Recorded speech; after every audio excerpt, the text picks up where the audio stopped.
Fala pessoal, estamos aqui hoje, mais um Café com a Boa, né? Hoje na companhia do Anderson Luz, sócio fundador da Monte Capital, né? Uma asset gestora, né? Trazer ele aqui para apresentar um pouco do universo de asset, fundo de investimento, carteira administrada, né? Como que funciona esse mundo. Nós aqui da Boa Vista somos um escritório muito focado em renda variável, e a ideia é trazer outros produtos, outros serviços que tem no mercado e, pô, é bom contar com a asset parceira. Seja bem-vindo, Anderson. Estamos aí, cara. Prazerzão aí, fazer parte aí do Café com Boa. E tô super à disposição para esclarecer dúvidas, enfim, trazer aí esclarecimentos aí para vocês. Legal. Fala um pouquinho pra gente aí da Monte Capital, cara. Quando que surgiu? O que vocês fazem de bom lá? Legal. Pô, a Monte é um projeto que nasceu em 2015. A experiência que eu tive é em mesas de operações. Eu trabalhei num escritório também de agente autônomo, assim como eu comecei na carreira. E naquele meio tempo o escritório acabou virando uma DTVM, acabei sendo um dos responsáveis por distribuição de produtos estruturados. Nessa experiência eu acabei me relacionando com o mundo wealth, então single family offices, multi-family offices. Nesse mundo de assets eram os principais compradores dos produtos que a gente originava, estruturava. E nesse inteirinho eu acabei conhecendo meu sócio, José Mauro, que não pôde estar aqui hoje, onde a gente viu um gap de mercado ali em 2015, onde o cliente de varejo não tinha acesso a esse mundo wealth, onde ele pode contar com um gestor de recursos. Então, todo o nosso trabalho e nosso esforço tecnológico foi basicamente fazer com que o cliente de varejo pudesse acessar esse serviço, contando com um gestor de recursos. Então, o projeto nasceu em 2015, acabou tomando um pouco mais de tração em 2019. Então, entre 2015 e 2019, nosso principal trabalho foi a gestão de recursos através de fundos, clubes e algumas carteiras administradas. Em 2019, com a chegada de parceiros importantes como o BTG Pactual e demais corretoras, a gente conseguiu acelerar ainda mais a parte de tecnologia e integração. E hoje o nosso core business são carteiras administradas. Então, hoje a gente conta aí com um pouco mais de 2.500 carteiras, 1,4 bi sob gestão. Vamos chegar lá nos 5 bi também, essa é a meta. Mas basicamente é isso que a gente faz hoje. O nosso core business é carteira administrada, gestão de fundos, seleção de gestores. Esse é o nosso trabalho. Boa, legal. Acompanho o seu trabalho há bastante tempo. A gente começou lá nos primórdios como agente autônomo juntos, né? Cada um foi para um lado ali e nos encontramos agora até numa parceria que a gente está fazendo aqui dentro do escritório. Uma coisa que eu queria perguntar para você dentro da Monte Capital, hoje quem trabalha lá, quantas pessoas são, como que é a formação do time lá? Legal. Hoje a Monte está dividida em duas grandes áreas, né? Onde tem a mesa de operações, a gente divide ali o time de crédito, o time de atendimento B2B e B2C, o time de risco, de compliance, dadas as suas devidas atividades no Chinese Wall. Mas hoje a principal parte ali da gestora que contém mais pessoas envolvidas é o time de tecnologia. A gente conta com 16 pessoas no time de desenvolvimento para lançar features focadas na consolidação, na geração de relatórios e acompanhamentos para os clientes e parceiros. Para a gente poder oferecer o nosso serviço, sem tecnologia é praticamente impossível. Então hoje a gente está dividido em 16 pessoas no time de desenvolvimento e 12 pessoas dentro da gestora em si. Boa. Eficiência. Isso aí. Tecnologia, ela é sempre um divisor de águas, né? Ela traz muita eficiência, gera muita atração nos negócios. A Boa Vista está passando por um momento assim também, a gente tem olhado cada vez mais isso daí. Legal. E estamos também criando um time de tecnologia mais forte aqui, mais robusto. Né? Anderson, assim, antes de entrar no assunto de gestora, de asset, tinha que fazer aí a apresentação e tal. Mas, pô, vamos bater um papinho aí rápido sobre mercado, nada muito profundo.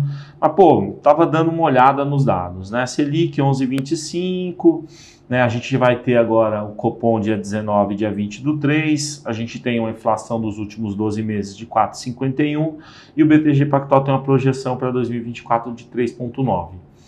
Como que vocês estão olhando esse cenário aí? Qual que é o cenário na cabeça da Monte pro mercado? Inflação, Selic, Bolsa? Legal. Bom, eu acho que o primeiro passo para a gente olhar essa questão do macro é deixar bem claro aqui que a gente não faz apostas direcionais do tipo, eu acho que vai ter corte de juros, então a parte relevante da carteira tem que estar em pré para a gente poder absorver parte daquele corte. Então, o que a gente sempre olha no macro são ondas de ciclo e sempre trabalhando com a diversificação das carteiras. Em termos de Selic, hoje a gente tem o Roberto Campos fazendo um trabalho até que segurando ali a relação de corte de juros, né? Mas o mercado na sua posição pré apostando ali numa aceleração de corte de juros que eventualmente não vai vir, né? Aparentemente não vem. Talvez numa substituição de presidência que vai ocorrer agora no meio do ano. No meio do ano. Talvez a gente tenha uma aceleração. O que a gente costuma dizer dentro de casa, dentro dos nossos estudos, é que, dado as projeções para cima ou para baixo, sempre existe uma banda. Então, o mercado projetava no pico da Selic 12,5, a gente foi parar lá nos 14,25. O mercado enxerga ali um piso de 9, talvez venha para 7,5, 8. Obviamente, a gente precisa concordar ou esperar alguma decisão dos americanos, né? Sem o Fed não tem como a gente projetar um piso abaixo de 9. Então, o que a gente espera para o macro talvez uma aceleração no corte de juros, mas dada a curva, hoje a gente não vê muito prêmio, principalmente nas Bs, a gente vê um prêmio muito achatado, dado a corrida, né, dos multimercados em relação a títulos públicos e o próprio Banco Central não entregando a quantidade de cortes que o próprio mercado esperava. Então, a gente acredita que se houver algum tipo de aceleração, vai ser depois de uma eventual ali, troca aí de filosofia em relação ao Banco Central, com alguns nomes que já estão sendo rodados ali para a presidência do Banco Central. E a depender muito ainda dos Estados Unidos. Exatamente. Né? A gente depende bastante ali do FED. No caso aqui a gente não precisa combinar com os russos, né? Com os americanos. Com os americanos, tem que combinar com os americanos, isso mesmo. Legal, a gente tem uma visão de mercado aí muito próxima também, a gente espera um corte, eu acho que a gente aqui está um pouco mais confiante de que esses cortes vão vir. Né, em maior sequência. Nosso piso aqui também é 9, o pessoal aqui do escritório gosta de brincar, a gente tem até uma apostinha aí para o final do ano. Legal. Né, onde eu acho que tá para baixo de 9 e uma galera comprada acima de 9 aí. E, pô, cara, agora assim, o nosso investidor aqui, Anderson, ele é um cara de renda variável. Você, mais do que ninguém, é muito próximo do escritório, conhece bastante a nossa estratégia, né, tá sempre aqui batendo papo com a gente, eu consulto muito você aí também, né? E a ideia aqui é trazer um outro olhar, um outro produto, um outro serviço, né? Vamos lá, do básico, cara, o que é um fundo de investimento para o cara que é nosso cliente aqui no escritório, não sabe nada de fundo, nunca viu na vida. Cara, o cara chega aqui no escritório e só fala equity, ações, dividendo e tudo mais. O que é um fundo de investimento, cara? Para assim, explicar. De forma bem didática, né? Vamos imaginar um condomínio, ele aberto, onde alguns intervenientes, alguns players vão ter que participar para que o funcionamento desse condomínio ele aconteça da melhor forma possível. Então, a gente vai precisar de um administrador, a gente vai precisar de um custodiante, onde vai custodiar os ativos desse condomínio, e a gente vai precisar de uma figura de um gestor, que é ele que toma as decisões ali, se de repente é o momento de arrumar a portaria, ou de melhorar ali, de repente, um piso dentro da recepção, ou arrumar o elevador. Então essas decisões é tomada pelo gestor. De forma bem didática, esse condomínio ele é composto e subdividido, vamos dizer assim, por cotas. Então o investidor, de forma bem lúdica, ele compra um pedaço desse condomínio, né? E dentro desse condomínio há ativos, pode ser crédito privado, pode ser ações, enfim, pode ser uma série de ativos que ali dentro compõem esse condomínio, né? Então, sendo assim, de forma bem lúdica, é um produto onde acontece uma junção de players, tá? E uma junção de investidores em prol de uma única estratégia liderada por um gestor.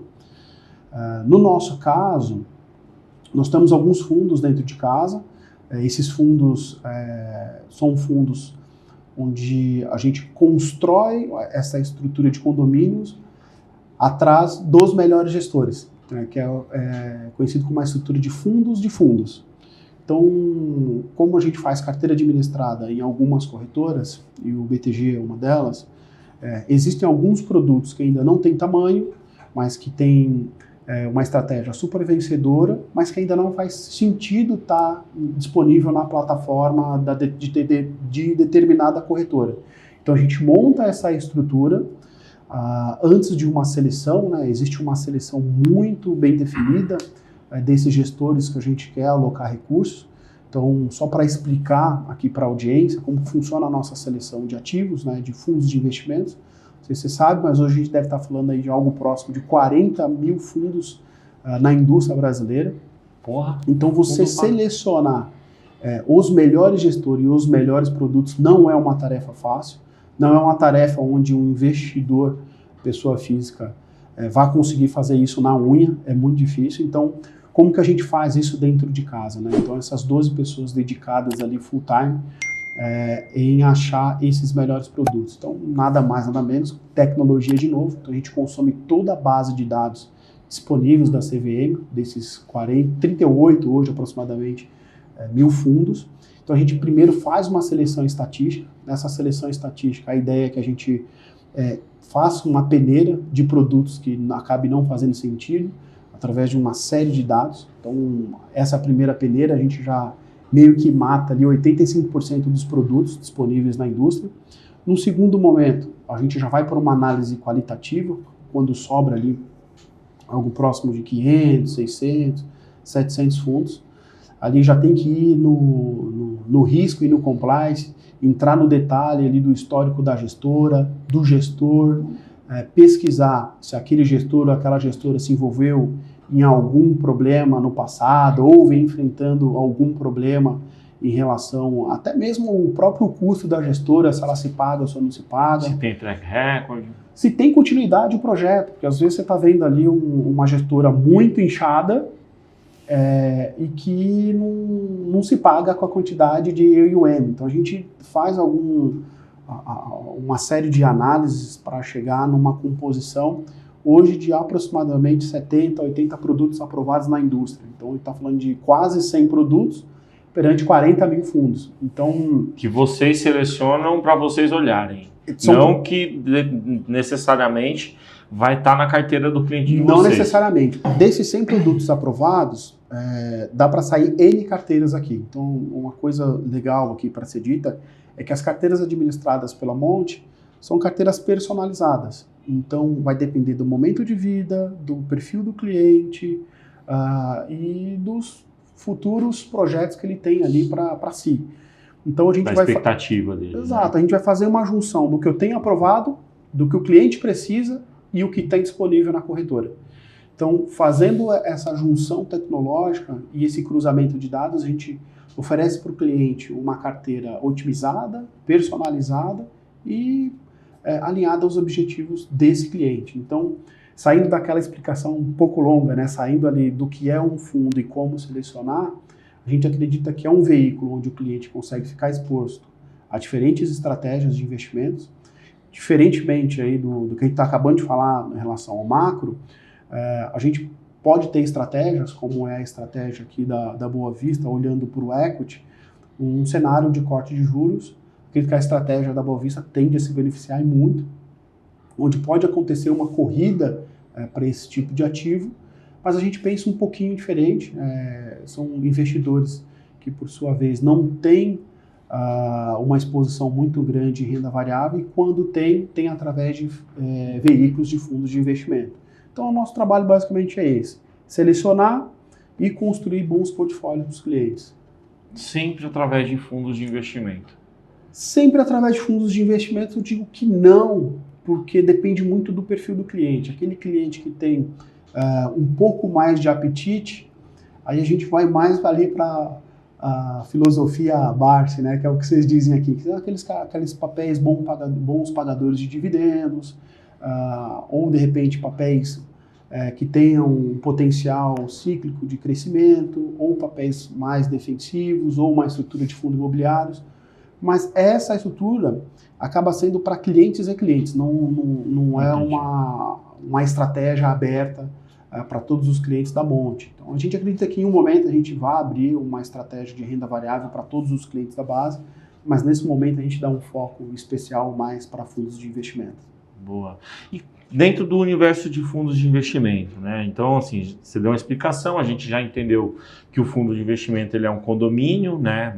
No caso aqui, um condomínio aberto. Exato. Aonde se o PL do fundo for R$1 milhão e eu tiver 100 mil alocado, eu tenho 10% do fundo. Exato. Né? E eu vou ser remunerado ali conforme a variação das cotas. É Perfeito. isso? Exato. Beleza.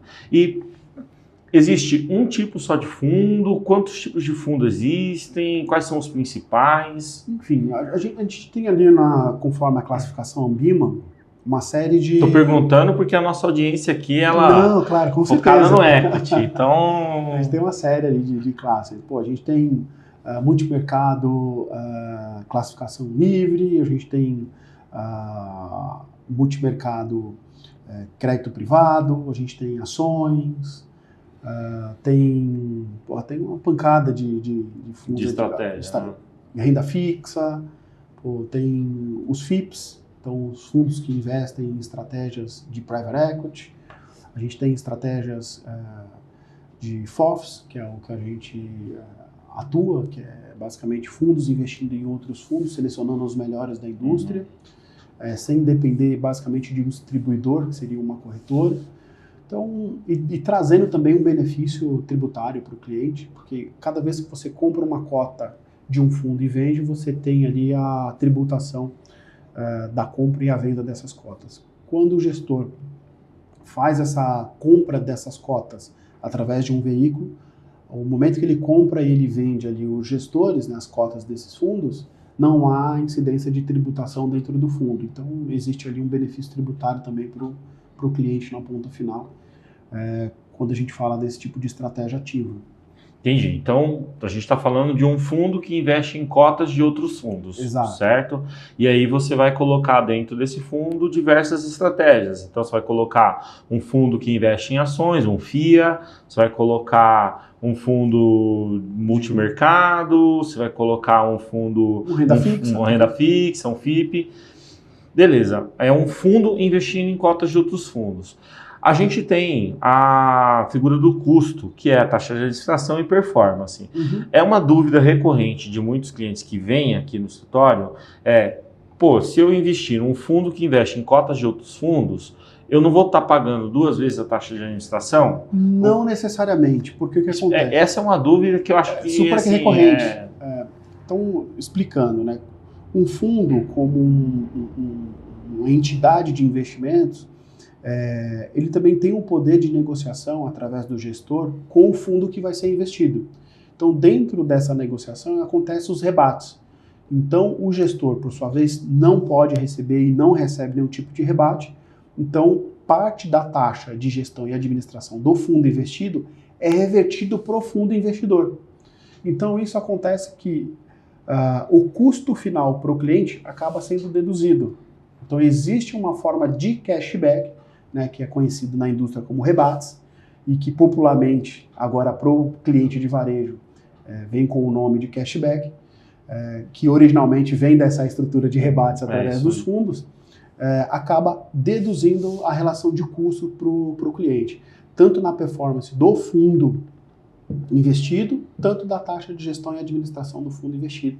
Ele retorna para dentro do fundo Retorna investidor. para dentro do fundo investidor. Exatamente. Então, vamos exemplificar aqui. Então, se você eu sou cotista de um fundo, esse fundo investe na cota de outro fundo e esse fundo investido cobra 1% de taxa, ele volta, vamos exemplificar, 0,70 de volta para o fundo e fica com 0,30. Exato, exatamente. Entendi. Então, o que ele pagaria para um distribuidor para distribuir as cotas dele, ele está pagando de volta para o fundo investidor. E isso fica na cota do cliente. Exato, isso é revertido em rentabilidade ali para o cliente, para o cotista na ponta final. Boa, boa. Dentro dessa estrutura de fundos, a gente tem FIA, tem fundos de renda fixa, e eu acho que o fundo de renda fixa, ele, assim como os produtos de renda fixa, eles são muito mal explicados no mercado, né? Porque vira e mexe chega cliente aqui que falava que só investia em renda fixa, mas perdeu dinheiro com renda fixa. Que renda fixa é essa que oscila, Anderson? Vamos dar uma explicada aqui para o nosso público que não está habituado com o produto, por que muitas vezes ele vê ou a renda fixa mesmo dele, uma NTNB que ele comprou oscilando, ou cotas de um fundo de renda fixa, ele vê aquilo começar a oscilar. Legal. Assim, acho que o primeiro Porque ponto, o nome de renda fixa é muito ruim nesse caso, né? Nesse caso é ruim, mas eu acho que para explicar para a audiência e para a gente ter um conhecimento do conceito aqui, quando a gente compra uma ação, o que faz ali o seu patrimônio oscilar é a compra e a venda que está ocorrendo ali no book versus a quantidade de ativos que você tem.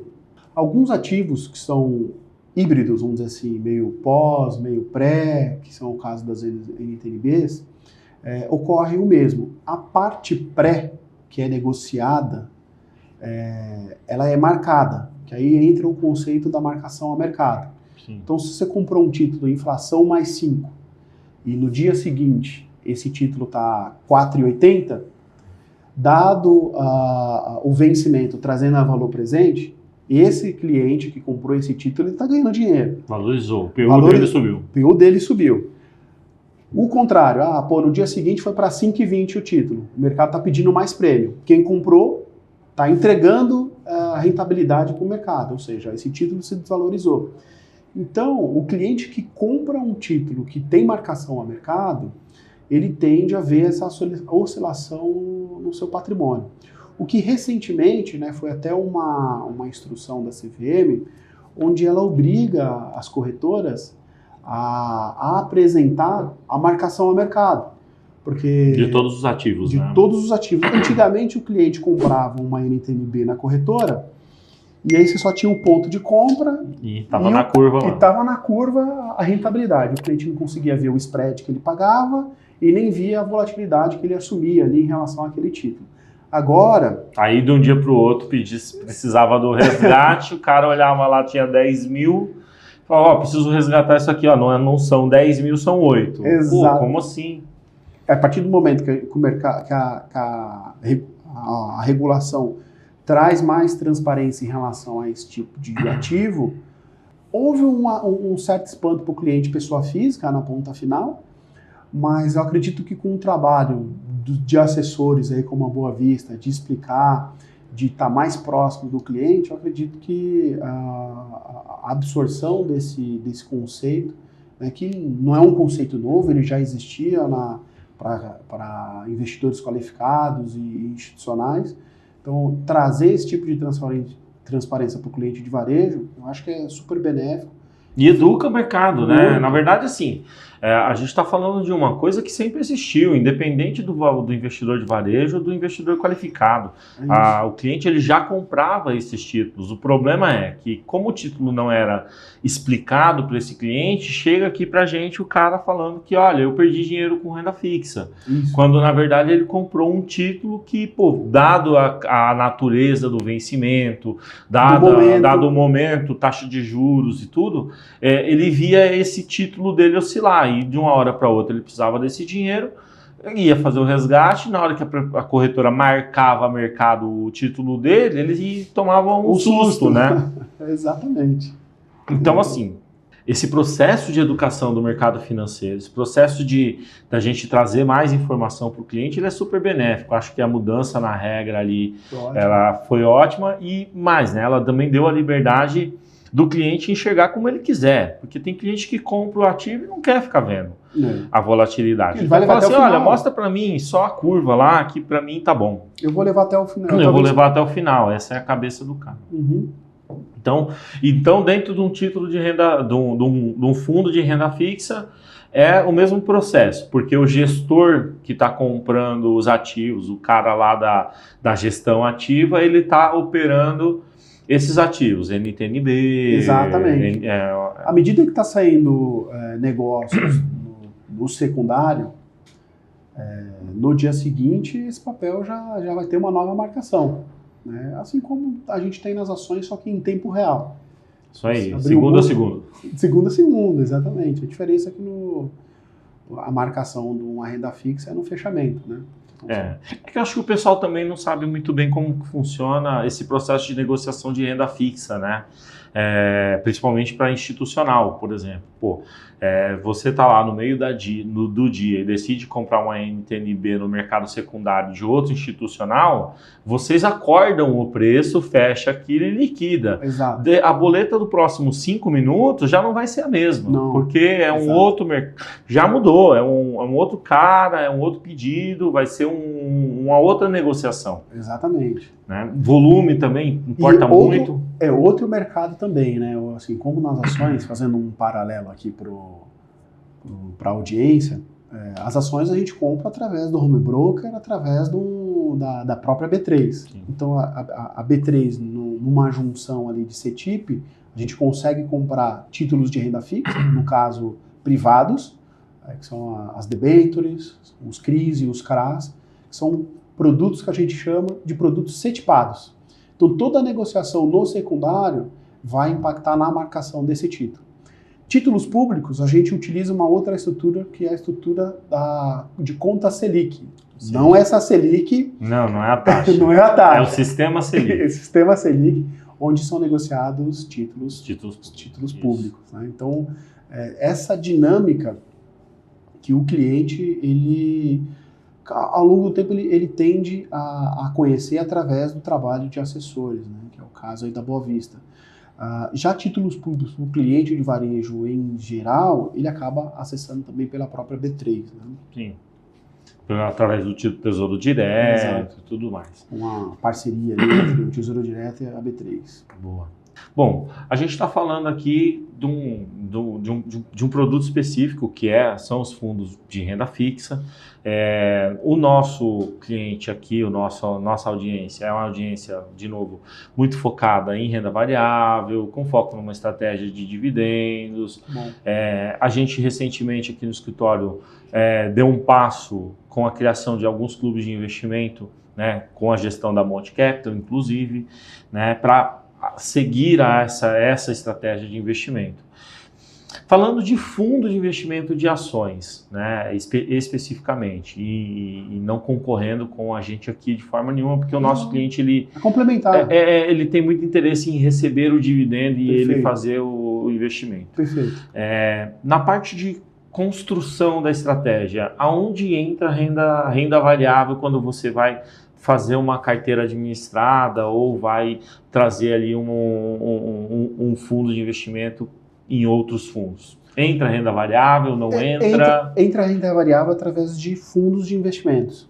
Né? Então, como eu te disse, né, eu acho que antes da gente montar uma carteira, diferente de outras casas, que aí a gente se orgulha muito em colocar isso aqui em pauta, outras casas, elas costumam trabalhar com carteiras padronizadas. Então, o cliente passa por um processo de cadastro, e depois que ele passa... numa esteira. E aí ele é acometido ali por 5 estratégias. A carteira 1, 2, 3, 4 e 5. Sim. Então, se o Sutabit dele deu 3, então você está apto para a carteira 3. Então, a gente entende que gestão de carteiras não é assim que deve ser feita. Existem clientes e clientes, momentos e momentos de vida. Então, primeiro a gente faz todo um trabalho para saber o momento de vida e a necessidade desse cliente, para só depois oferecer uma carteira que realmente se adequa ao objetivo dele. E aí, falando da carteira de investimentos, se é uma carteira olhando mais para o médio e para o longo prazo, a gente já vai olhar para estratégias que talvez tenham um pouco mais de volatilidade, a depender do suitability do cliente, estratégias onde, de repente, o cliente tenha a necessidade de uma renda, no meio do caminho ele precisa de uma renda para complementar o que ele já gera de renda, aí entra as estruturas de FIIs, as estruturas de ações boas, pagadoras de dividendo. Se é um cliente que tem uma aversão menor a risco, né, ele topa mais risco, a gente vai até um determinado momento que a gente acredita ali que aquele cliente tope de risco com uma exposição em ações, ou ações diretas, ou através de fundos em relação aos melhores fundos de ações da indústria. Assim, criptomoeda entra? Não, a gente tem um pouco de receio com relação a criptomoedas, apesar da gente estar falando no momento onde a gente está no high. No high, é isso aí. Todo mundo batendo na gente aqui. É um momento onde todo mundo quer a pitadinha e todo mundo fala, pô, vamos colocar um pouquinho aí de criptoativo. Então a gente tem um pouquinho de aversão em relação a criptoativo. Uma vez eu escutei do Márcio dizendo que ele tem um pouco de dificuldade em precificar o Bitcoin. E a gente pensa muito parecido. É difícil você fazer um valuation do Bitcoin. Eu só sei que ele vale alguns trilhões, mas a gente não tem a capacidade de precificar assim, o Bitcoin. Então, a partir do momento que você não tem a capacidade de precificar, de analisar um fluxo de caixa descontado de um ativo, é difícil você... Mesmo ele sendo uma moeda, né? É muito difícil. O que dizem é uma moeda, mas tenta comprar um pão com um Bitcoin aí, não dá. Você sabe que tocando nesse ponto aí a galera do Bitcoin que vai linchar a gente, ainda mais agora nesses níveis de preço, pô. Cara, a gente tem assim, pegando aqui do lado da filosofia de investimento, né, que é bem aderente, a gente olha muito para a empresa, né? Então a cabeça de quem recebe dividendo, ela é a seguinte: na hora que a empresa trocar o seu produto, seu serviço por essa moeda, eu receberei os dividendos nessa moeda. Então eu não tenho que ter preocupação em me antecipar o movimento, porque assim o pessoal acha que por nós investirmos em renda variável, nós somos investidores arrojados, né? Tem aquele perfil de risco agressivo, que é um nome horroroso, né? Eu prefiro chamar de um sofisticado conservador, porque a gente acaba não investindo, não tomando um grande risco, a gente não... Você está investindo em empresa sólida. Empresa sólida, paga bons dividendos. Então, na hora que esse cara aqui, que sabe muito mais do que eu, tomar a decisão de trocar a energia elétrica dele por uma criptomoeda qualquer, como que ele vai pagar os dividendos dele? Seja para mim, seja para o governo, seja para as grandes instituições.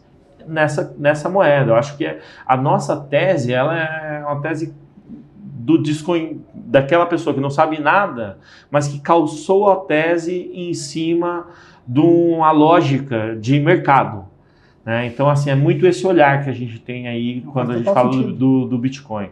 Só para trazer aqui um pouco também da nossa opinião, que a gente compartilha. Você que é hater, né? Você que é hater. Falem mal ou falem bem, falem de mim, ué.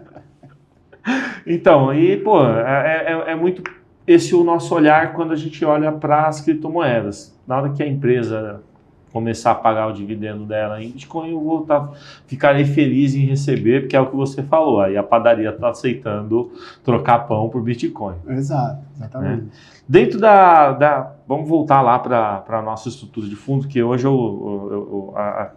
uma das estratégias da Boa Vista, né, para os próximos anos, e isso parte do estudo da nossa carteira, não é uma coisa que a gente tirou da cabeça, é aumentar o share da nossa carteira com fundos de investimento. Por quê? Porque a gente descobriu né, que boa parte dos nossos 5 mil clientes, eles têm fundo de investimento, né? Só que esse fundo de investimento está em outro lugar. Por quê? Porque o nosso cliente enxerga a gente muito como um escritório focado em renda variável e acha que a gente só sabe fazer isso.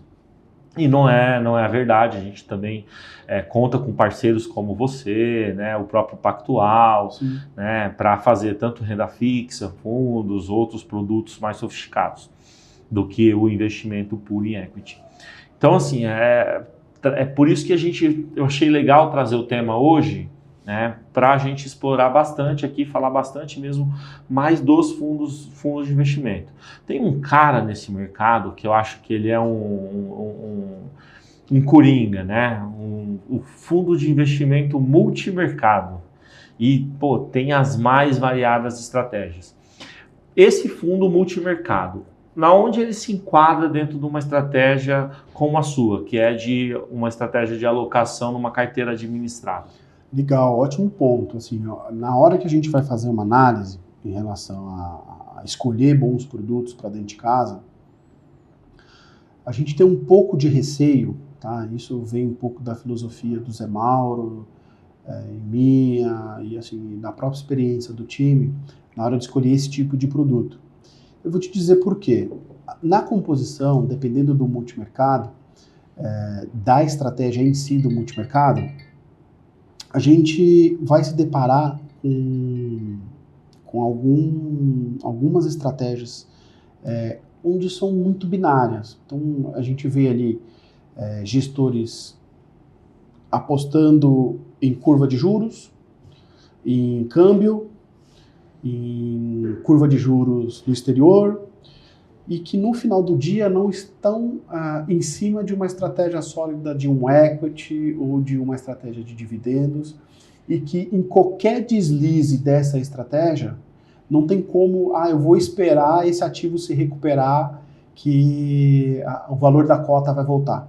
Então é um tipo de estratégia que, se o gestor errar a mão, ele erra a mão no fundo e na própria casa. Então, esse tipo de estratégia que é direcional, né, que é o tipo de estratégia direcional, a gente acaba deixando ele para uma outra classe, que são os ultras arrojados, né, acaba sendo a pimentinha dentro de uma estratégia de funds of funds. Não é uma estratégia onde a gente tem boa parte dos recursos alocados.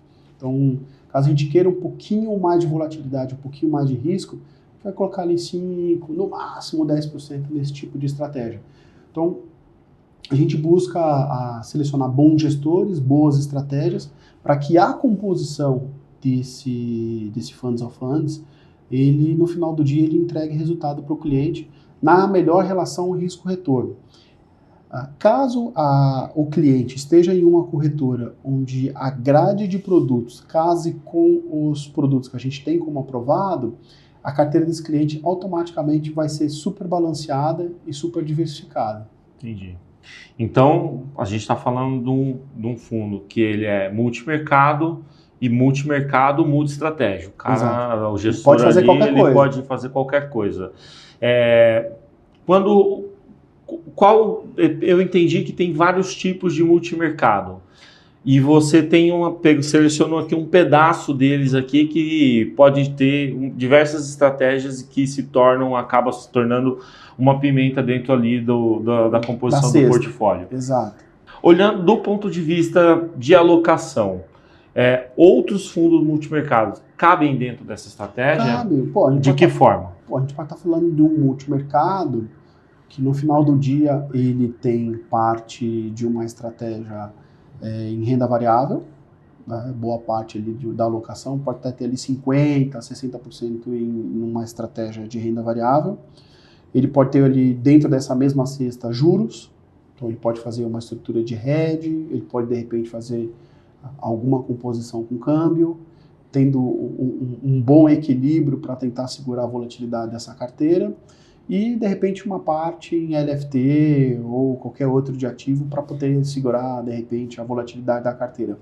Esse tipo de estratégia, se bem liderado, se bem conduzido, é o que a gente acaba se aprofundando mais.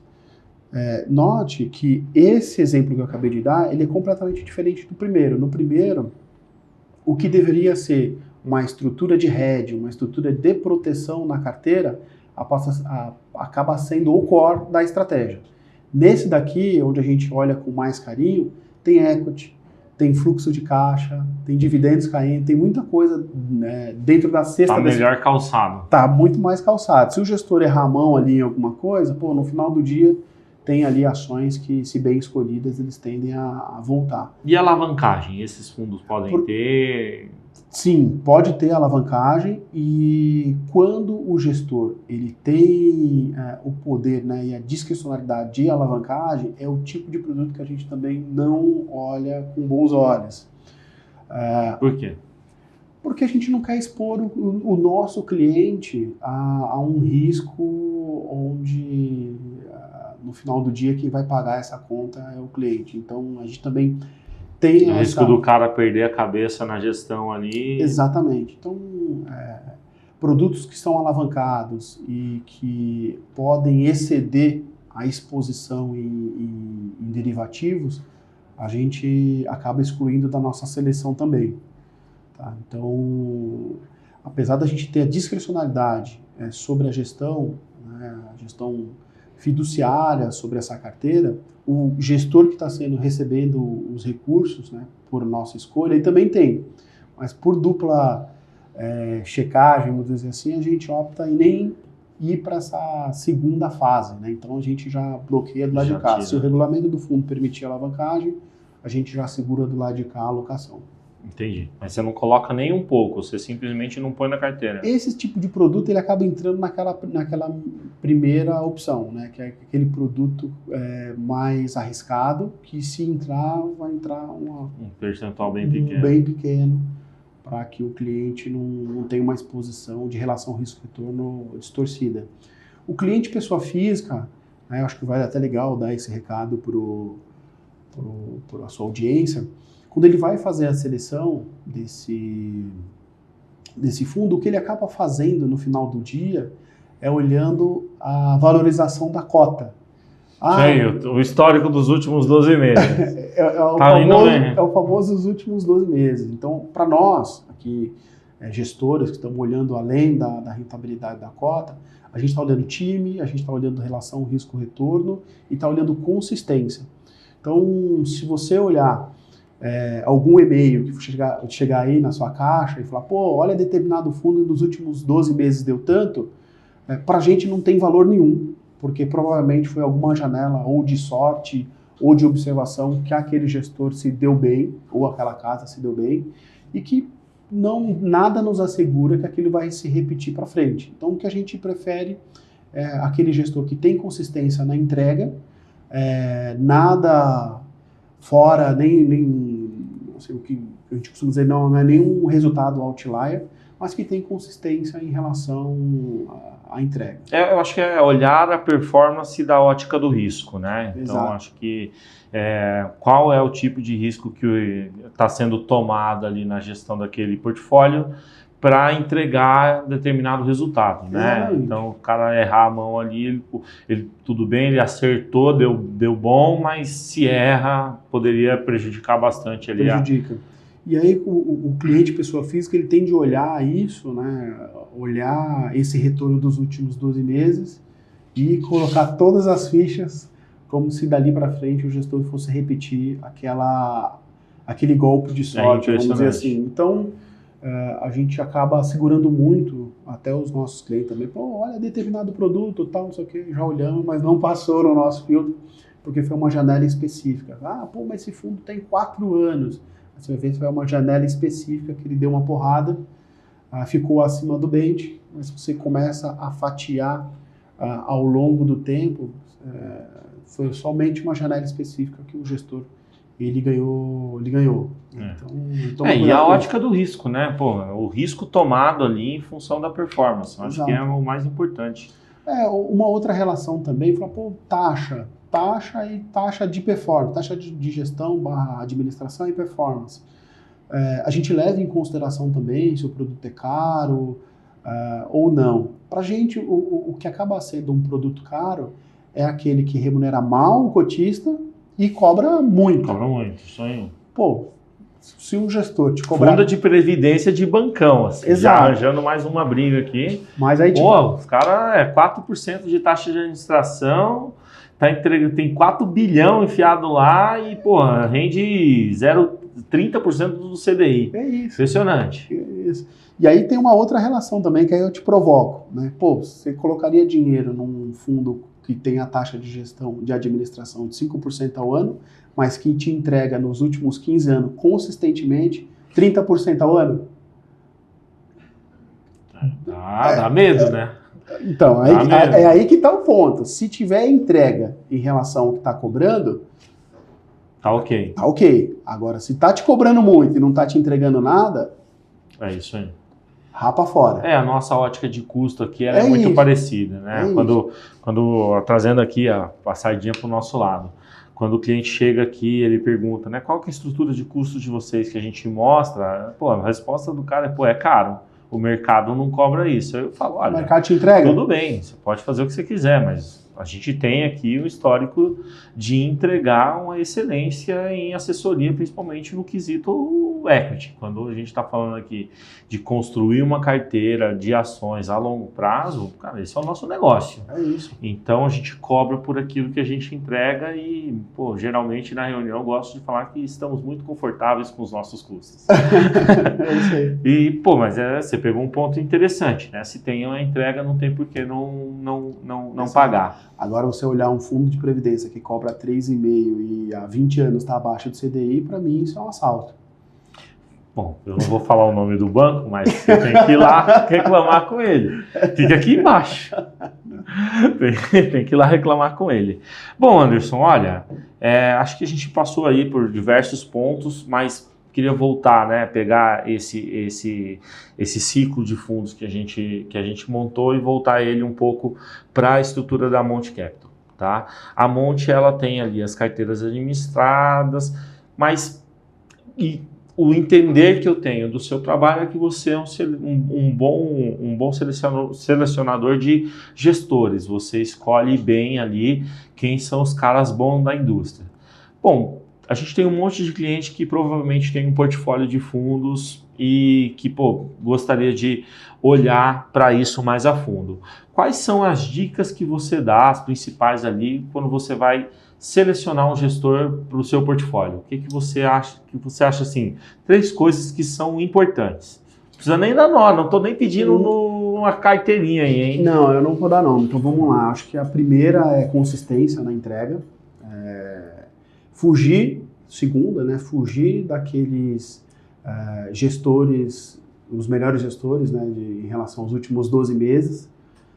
Esse tipo de gestor... O que é essa consistência na entrega que você fala? Assim, para nós, o que é um resultado consistente? É ele entregar acima do benchmark, o que ele se propôs a entregar consistentemente. Muito acima ou só acima? Do que ele prometeu. Então, se um produto ele está ali na lâmina, ele está dizendo para você que ele vai entregar Ibovespa mais 1, e ele te entregou Ibovespa mais 1, depois de todos os custos, e você topou aquele objetivo do fundo, esse cara é consistente. Provavelmente Ibovespa mais 1 ao longo de 5 anos deve estar com uma boa boca de jacaré aí. É isso aí. Que mais, né? Eu acho que a segunda dica é fugir desses gestores, né? Os melhores dos últimos 12 meses, né, buscar a consistência. Terceiro, fazer meio que um trabalho também de investigação, é legal fazer... Saber quem é quem saber dentro da gestora. Saber quem é quem, saber como está formatado o time, da onde vieram, qual que é a filosofia de investimentos, se já tiver algum problema no passado, isso é importantíssimo, o cliente, a pessoa física olhar. A gente teve já vi muito gestor aí, pô, abriu fundo, 5 anos, porrou na performance e depois bicou, muda o nome ou abre outra gestora e nasce de novo. É disso que a gente corre.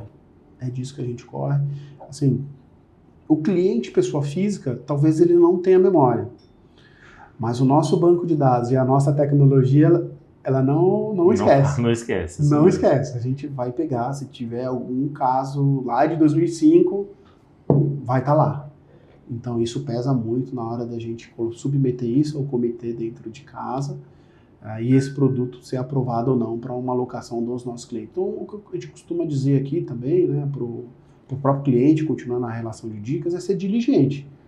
Né? Não é porque está lá na grade da corretora que é bom e ele tem que alocar. Então, consultar o assessor, né, que é de confiança, tentar entender o máximo possível a relação desse produto, a estratégia, o que ele se propõe a entregar e o que aquela fatia da alocação tende a contribuir.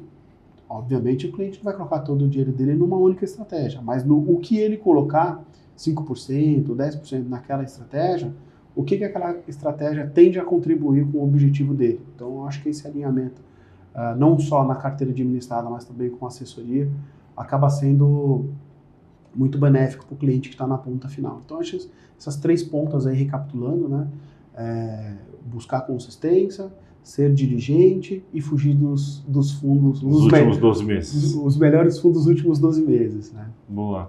Pegando aí o último ponto, né? Eu acho que é um trabalho que a gente faz muito aqui, que é mostrar para o nosso cliente que o nosso trabalho, quando a gente fala de ações, a gente até brinca internamente que o nosso maior concorrente aqui não são outros fundos, não são outros escritórios, mas são principalmente as previdências privadas, né? Eu acho que elas são o nosso maior concorrente, porque de fato a gente monta uma estrutura de carteira previdenciária, né? Onde o cliente vai alocar por muitos anos e lá na frente ele vai viver dos dividendos que ele recebe. Então, a nossa estratégia, ela olha muito para esse horizonte, então a gente acaba não olhando para os últimos 12 meses. Papo que a gente tem com a empresa aqui o que passou, passou. E o seu balanço mostra o que você fez no passado.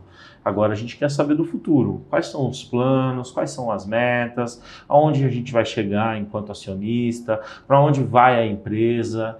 Acho que a gente tem uma ótica de construção de portfólio que olha sempre para o futuro. Eu acho que vocês ali também têm a mesma perspectiva. Sempre, né? Olhando para frente, né? Então, claro, um gestor, um produto, enfim, que entregou, ajuda, claro, na análise, mostra uma direção, mas o que a gente olha para onde esse gestor, esse fundo está querendo ir, está querendo chegar, a partir das suas diligências, a partir da sua gestão de risco, que é super importante, mas esse gestor selecionado, uma vez ele selecionado e a gente tendo o recurso alocado nesse gestor, a gente costuma dizer que não é um dinheiro que a gente aloca de cliente pessoa física, porque a partir do momento que a gente agrupa clientes que vai ter dinheiro nesse fundo, né, nesse produto em si, é um dinheiro, vamos dizer assim, um pouco mais inteligente, diferente dos clientes que ficam tradando cota. Então, como a gente sabe a estratégia, sabe quem está por trás, sabe quais são os ativos que estão ali... Vocês visitam as assets? A todo momento. Então, a gente acaba sendo um pouco mais paciente e no final do dia a gente consegue absorver mais retorno, né? Então, o cliente... pessoa física, na primeira janela ali, ele já está pedindo resgate e não aguenta. Então, acho que um dos principais benefícios da carteira administrada é isso, né? Ele delegar um profissional para tomar essa decisão por ele. Então, esse é um dos pontos importantes também de se colocar na mesa. Outro dia eu estava até fazendo uma reflexão aqui com o pessoal do escritório, a gente estava batendo um papo, e aí eles estavam falando sobre a construção da riqueza, né? Como é que funciona esse processo, porque o Barsi, não sei o quê, tem um tema muito forte aqui dentro, entre a gente, sobre construção de riqueza. E eu acho que eu acabei me expressando de maneira muito contundente, falando que ninguém vai ficar rico investindo em ações. Para um escritório que só faz isso, é uma coisa pesada de se falar, né? Então ninguém vai ficar rico investindo em ações. Você vai ficar rico construindo o seu patrimônio em ações. Porque construir patrimônio é diferente de ficar rico em ações do dia para a noite. Sim. Né? A gente está falando de anos e anos de aporte, de anos e anos de relacionamento com aquela empresa, de anos e anos você absorvendo os frutos daquele negócio, que são os dividendos, reinvestindo aquilo. Né? Então você constrói o seu patrimônio a longo prazo. E aí lá no longo prazo, de fato, você vai Concordo. ficar rico e vai tá bem de vida, né? A gente foge muito aqui desse conceito de tradear, né? De, pô, quero comprar agora para vender daqui 15, 20 dias e ganhar um percentual. Pô, isso não é com a gente, né? Acho que não deveria ser com ninguém, porque a bolsa de valores é um negócio que não é imprevisível, ninguém sabe para onde vai, mas se você consegue, fluxo de caixa não, fluxo de caixa ele é mais previsível, já dá para você saber melhor para onde vão as empresas, né? Então, acho engraçado que o próprio Barça uma vez me falou, né? Entrando no elevador, eu e mais um rapaz, o rapaz perguntou para ele, seu Barça, como é que tá o mercado? Ele falou, o mercado eu não sei, porque eu não compro o mercado, eu compro as empresas. Devia estar de mau humor, né? mas falou isso, eu falei, pô, faz todo sentido, né? Porque muitas vezes a gente olha para o mercado e perde o contato com o negócio que é aquele dia a dia. Verdade. Anderson, pô, queria te agradecer aí pela já? visita. Foi rapidinho, né? Sei que você estava nervoso aí. Que isso? Mas, pô, obrigado pela visita. Foi um prazerzaço falar com você. Cara. Você é parceiro da casa aí há muitos anos. Pô, e queria pedir para você uma recomendação de leitura sobre fundos, né? Sobre o seu tema aí, para o nosso cliente que quer aprender um pouco mais, quer conhecer um pouco mais.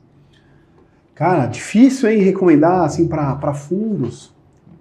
Eu acho que... Ou uma leitura que você acha pertinente para o mercado. Pô, eu vou mandar ele ler a instrução 175, aí a nova instrução da CVM. Tô brincando. Eu acho que tem que ler, eu acho que tem que ler mesmo. Cara. É brincadeira, na hora que o cliente vê aquele PDF gigantesco, mas não chega a ser uma dica, mas eu acho que por questão de curiosidade, o cliente jogar ali no Google ICVM 175, aquilo ali vamos dizer assim, é um manual que o gestor e eu, o administrador, precisa seguir antes de construir um fundo de investimentos. Ali estão todas as regras pautadas em pedra onde o administrador e o gestor precisam seguir. E aí, a partir do momento que você dá uma passada de olho e vê a complexidade que você vê que não é... trivial. Não é trivial, não é um negócio simples. Vou montar um fundo de investimento. Tá? Mas brincadeira à parte, eu acho que vale a leitura sim. Eu sou um cara que gosta muito de ler todo o estatuto das empresas, né? Então eu leio lá desde que do estatuto social até política de dividendo, remuneração dos diretores, de quem compõe ali. Acho que esse tipo de conhecimento faz a gente saber, enquanto sócio da empresa e no caso do cliente, enquanto cotista de um fundo, o que aquele veículo vai fazer com a gente. O que o gestor pode, o que ele não pode fazer. Isso aí. Ali estão as regras magnas do negócio. Isso aí, acho que é o contrato. Tem que ler o contrato. Exato. Pô, super boa dica, cara. Parabéns. Valeu. Obrigado, Anderson. Valeu pelo convite, prazerzão cara. aí. E a você, pô, obrigado pela presença. Espero que tenha gostado do conteúdo.